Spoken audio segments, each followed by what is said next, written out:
أعوذ بالله من الشيطان الرجيم. بسم الله الرحمن الرحيم. السلام عليكم ورحمة الله وبركاته. الحمد لله الحمد لله رب العالمين. الصلاة والسلام على أشرف الأنبياء والمرسلين وعلى آله وصحبه أجمعين. أشهد أن لا إله إلا الله وحده لا شريك له وأشهد أن محمدا عبده ورسوله مبعوث رحمة للعالمين. اللهم صل وسلم وبارك على محمد وعلى آله وصحبه أجمعين أما بعد. وقال تعالى عز وجل: أعوذ بالله من الشيطان الرجيم. يا أيها الذين آمنوا اتقوا الله حق تقاته ولا تموتن إلا وأنتم مسلمون.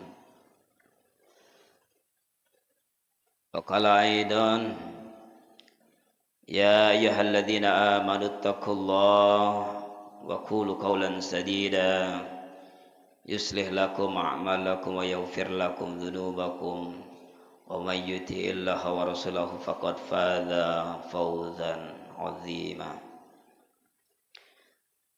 Kaum muslimin jamaah salat subuh yang dirahmati Allah Subhanahu wa taala.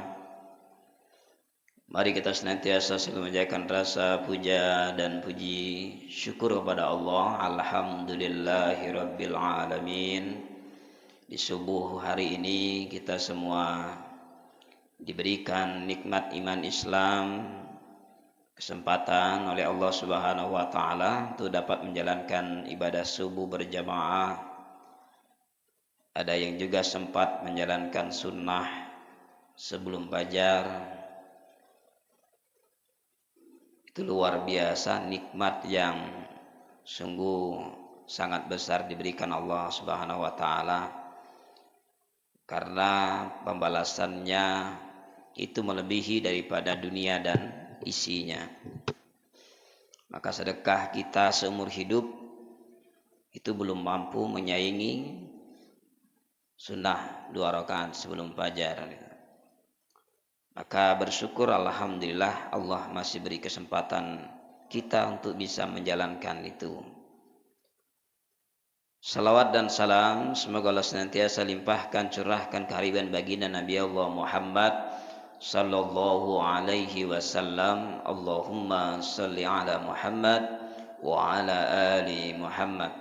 Para keluarga, sahabat dan para pengikut sunnah beliau, tentunya kita berharap mudah-mudahan nanti di yaumil kiamah kita diakui oleh baginda Nabi sebagai umatnya, satu barisan bersama beliau, dan tentunya dapat bersama-sama beliau juga masuk ke dalam jannahnya Allah Subhanahu wa ta'ala.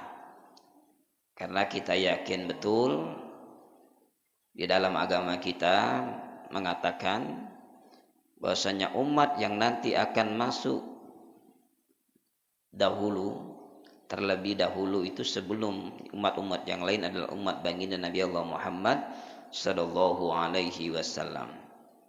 Nah, mudah-mudahan kita masuk dalam barisan tersebut. Umat yang diakui oleh Nabi sallallahu alaihi wasallam.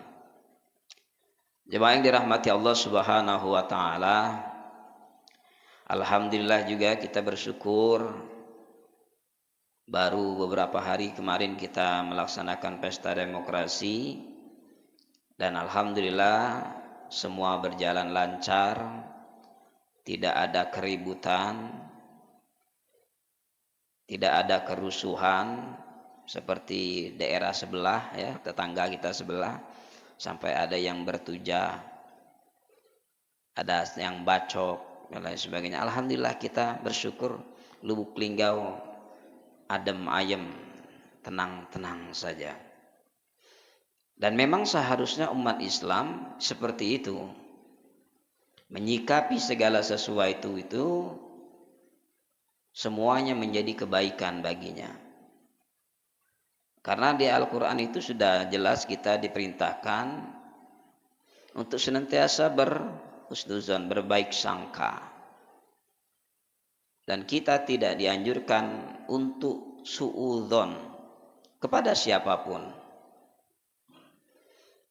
Karena kita tidak tahu takdir apa yang Allah akan siapkan di balik sesuatu itu.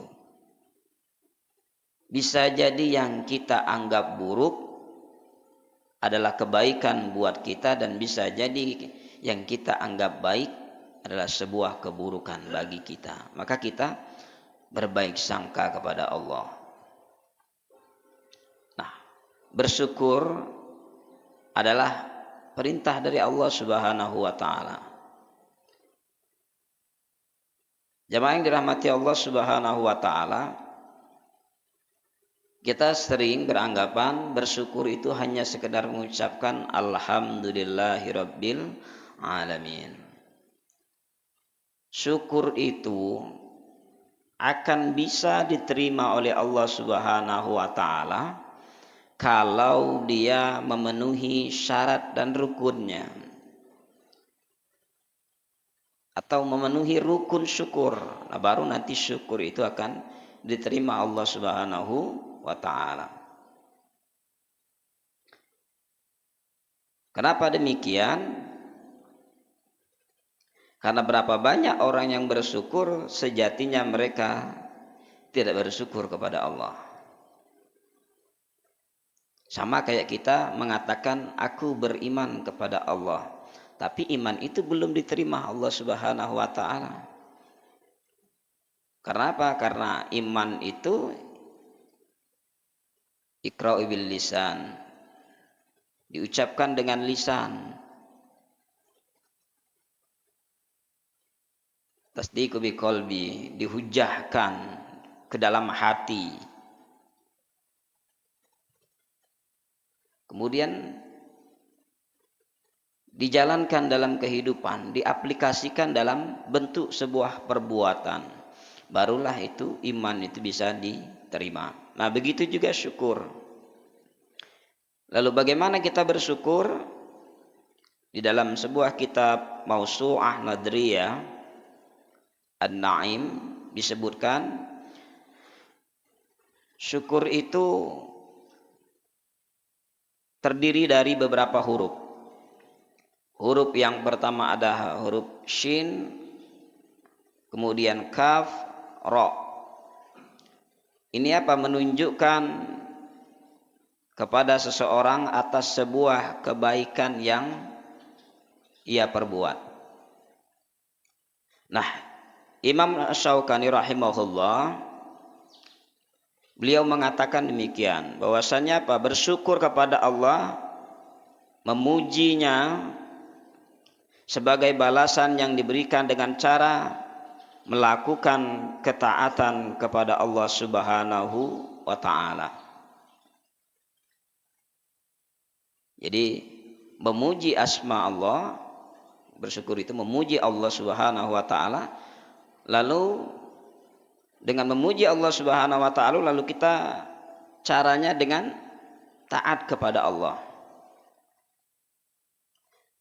Kita tadi melakukan sholat subuh. Imam kita tadi membawa surat sajadah.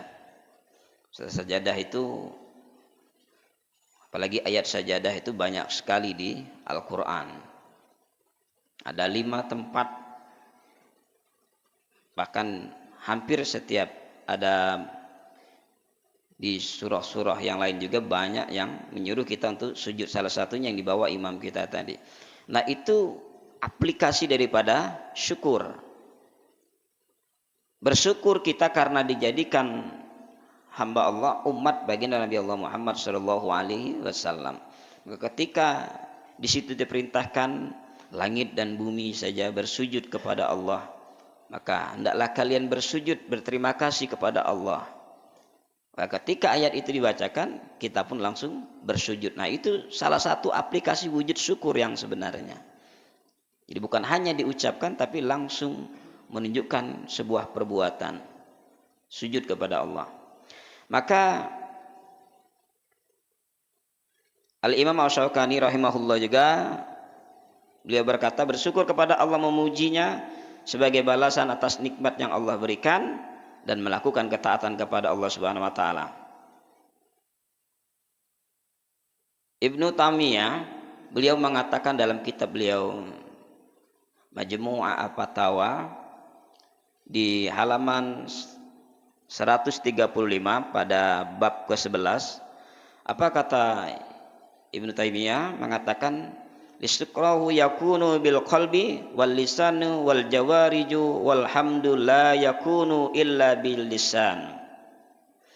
Beliau mengatakan syukur haruslah dijalankan dengan hati, kemudian lisan dan anggota badan, adapun alhamdu itu hanyalah lisan. Nah, jemaah yang dirahmati Allah Subhanahu wa taala, jadi hakikat syukur menurut Ibnu Al-Qayyim dalam Thariq Al-Hijratain di halaman 508 beliau mengatakan apa? Memuji atas nikmat Allah, lalu mencintai nikmat Allah tersebut, kemudian memanfaatkan nikmat itu untuk taat kepada Allah Subhanahu wa ta'ala. Jadi ada 3 yang harus dilakukan kalau kita ingin membuktikan syukur kita kepada Allah. Memuji asma Allah, bisa mengucapkan subhanallah. Ada yang subhanallahi wa bihamdi, ada yang mengucapkan subhanallahi wa bihamdi, ada subhana rabbiyal a'la wa bihamdi. Semua itu adalah wujud syukur kita kepada Allah.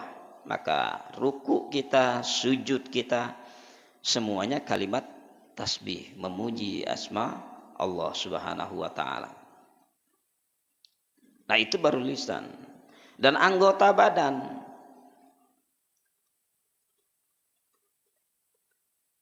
kalau alhamdulillah hanya bil lisan, maka lalu apa? Yang baiknya adalah kalau nikmat itu misalkan bentuknya dalam bentuk harta, maka kita ucapkan alhamdulillah, lalu gunakan harta tersebut untuk taat kepada Allah. Berapa banyak orang yang diberikan rezeki Allah dalam bentuk harta, bersyukur dia alhamdulillah. Tapi di ujungnya dia selisihkan Allah dengan yang lain. Baru ngucap bersyukur kepada Allah, tapi dibatalkan syukurnya itu dengan menyelisih yang lain. Alhamdulillah saya dapat uang banyak hari ini. Kalau kemarin saja saya tidak. Wah, dia menisbatkan namanya seakan-akan itu menjadi sebab utama rezeki itu turun, maka itu batal syukurnya kepada Allah. Rukunnya hilang. Kenapa? Berarti alhamdulillah tadi tidaklah tulus, hanya sekadar bil lisan, tapi tidak tasdiq bil qalbi, tidak dirasukkan ke dalam hati, karena masih merasa dirinya yang menjadikan sebab-sebabnya. Padahal apa?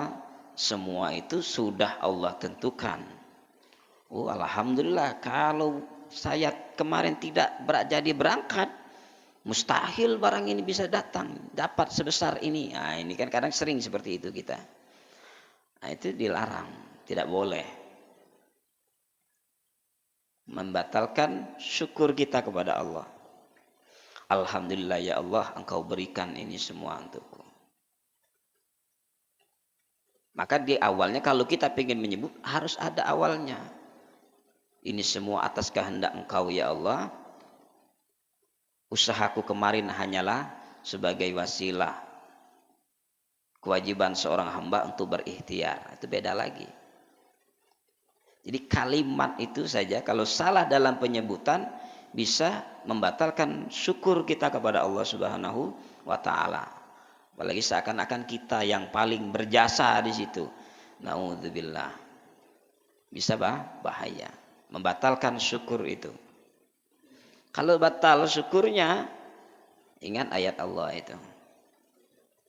Wa istazanna rabbukum la in syakartum la azidannakum wa la in kafartum inna adzabi lasyadid. Kita tidak mendapatkan di kalimat pertama. Kalimat pertama itu Allah akan tambah nikmat itu.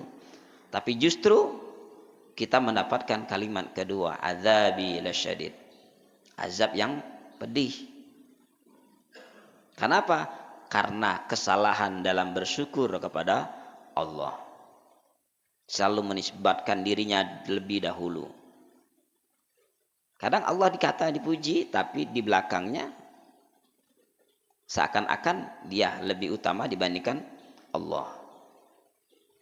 Jemaah yang dirahmati Allah Subhanahu wa taala, maka Ibnul Qayyim dalam Udda Asy-Syabirin wa Dzikra Asy-Syakarin halaman 187 beliau mengatakan rukun syukur ada 3. Pertama, mengakui nikmat itu berasal dari Allah, lalu yang kedua memuji atas nikmat tersebut, memuji Allah, dan yang ketiga adalah meminta tolong kepada Allah supaya apa? Bisa mendapatkan ridho Allah sehingga bisa memanfaatkan nikmat itu untuk bisa taat kepada Allah Subhanahu wa taala. Nah, itu 3 rukun yang harus kita jalankan untuk benar-benar supaya syukur itu diakui oleh Allah Subhanahu wa taala. Supaya apa? Bisa mendapatkan penambahan nikmat. Kalau ditambah Allah, kalau syukurnya benar, nikmatnya ditambah, dan nikmat itu akan membawa dampak yang positif buat kita. Nikmat harta misalkan, kita bersyukurnya benar, maka nikmat itu akan ditambah Allah, dan harta yang kita dapatkan menjadi wasilah kita, jalan kita untuk semakin lebih banyak lagi beribadah kepada Allah, bersedekah kepada Allah. Berapa banyak orang mengucap Alhamdulillah, wah, lulus CPNS, dapat lagi tukin, alhamdulillah saja. Kalau kemarin saya tidak nyogok, tidak lulus ini. Nah, ini sudah salah jadi. Akhirnya apa? Begitu dapat gaji dan sebagainya, bukan justru untuk taat kepada Allah, justru untuk maksiat kepada Allah. Apalagi sekarang ini godaan luar biasa ya. Kita bersyukur alhamdulillah pemerintah sekarang benar-benar serius untuk menghapus semua situs-situs judi online. Maka bersyukur alhamdulillah. Yang mungkin dulu banyak juga kita beranggapan buruk. Wah, kalau ini jadi ini dan kita tidak tahu takdir Allah. Alhamdulillah. Kalau dulu kita buka WhatsApp, buka Facebook saja, setiap terbuka tahu-tahu ada iklan judi online. Buka YouTube, tahu-tahu di bawahnya ada iklan judi online. Alhamdulillah sekarang sedikit demi sedikit sudah mulai menghilang itu alamat-alamat iklan-iklan tentang judi online. Bersyukur kita kepada Allah. Makanya kita tidak tahu apa yang terjadi. Nah, jemaah yang dirahmati Allah Subhanahu wa taala, oleh karena itu apa kata Ibnul Qayyim? Beliau mengatakan, oleh karenanya orang yang bersyukur itu disebut juga dengan hafiz. Kenapa dikatakan dia hafiz? Orang bersyukur itu bisa menjaga nikmat Allah yang Allah berikan buat dia. Bagaimana caranya? Dia senantiasa hati-hati betul dalam memanfaatkan apa yang sudah Allah berikan untuk dirinya. Dia tidak ingin apa yang sudah Allah berikan ini bukan menuju ke jalan Allah, menggapai ridha Allah, tapi membuat Allah benci atau membuat Allah murka. Maka orang yang bersyukur yang benar itu dia dikatakan hafiz karena dia menjaga nikmat yang sudah Allah berikan kepada dirinya. Maka kalau dia sudah dikatakan hafiz, kenapa tadi? Senantiasa terus menjaga nikmat Allah.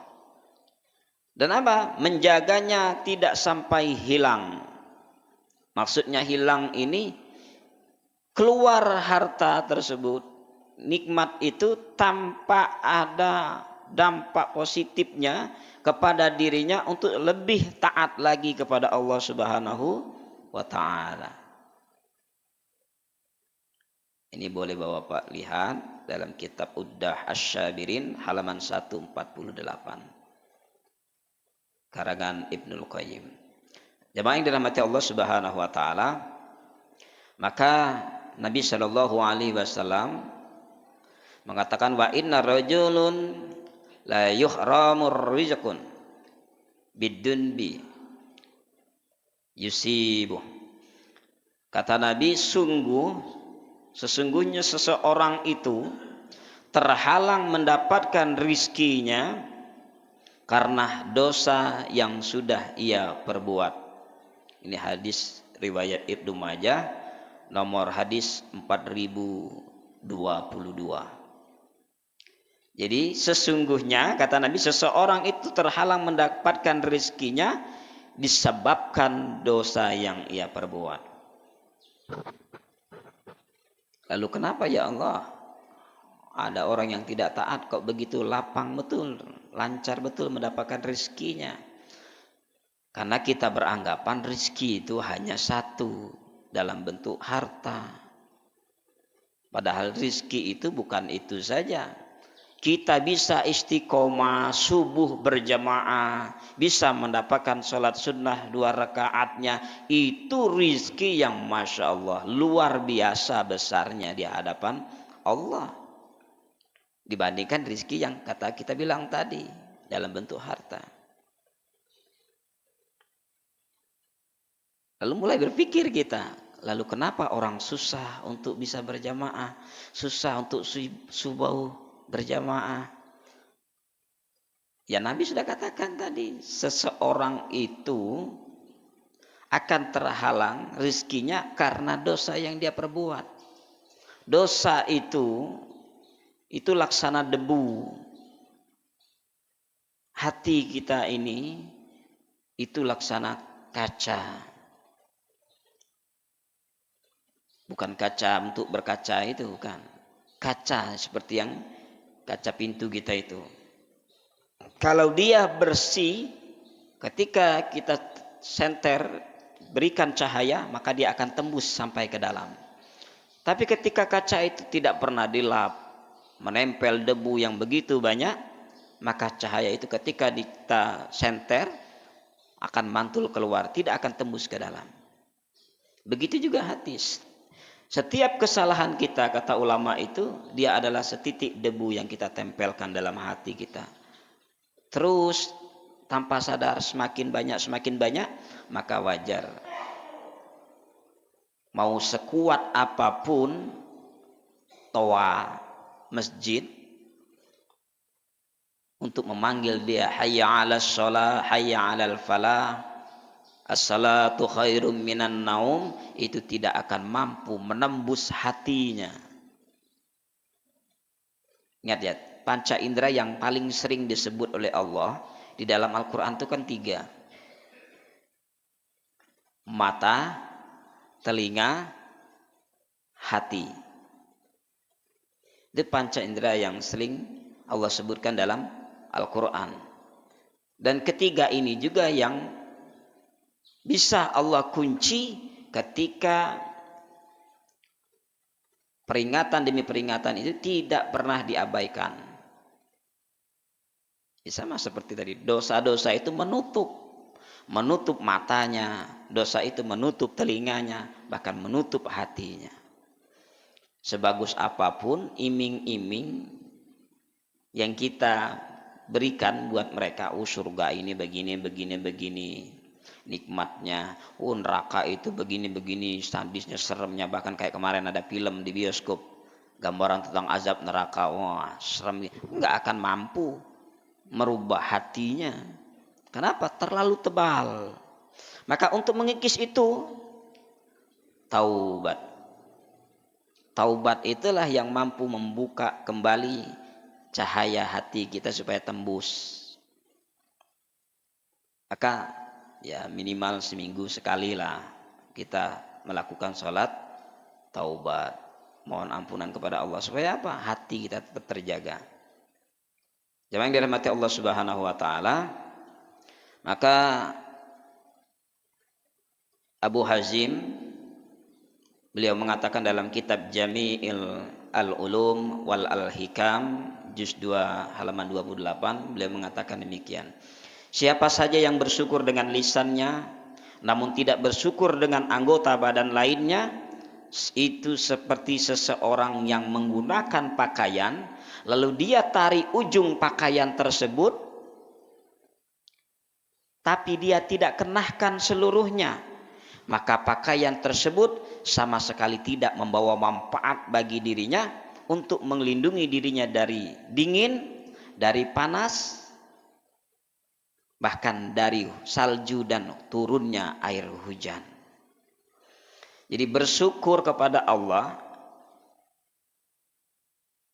yang hanya diucapkan dengan lisan saja, tapi tidak dengan anggota badan lainnya, diaplikasikan dalam ibadah kepada Allah, maka itu tidak ada manfaatnya buat kita sama sekali di hadapan Allah. Jadi seakan-akan seolah-olah kita tuh ngambil baju, itu cuma hanya kita pakai tangan sebelah sini saja, yang kanan, yang kiri tidak dipakai.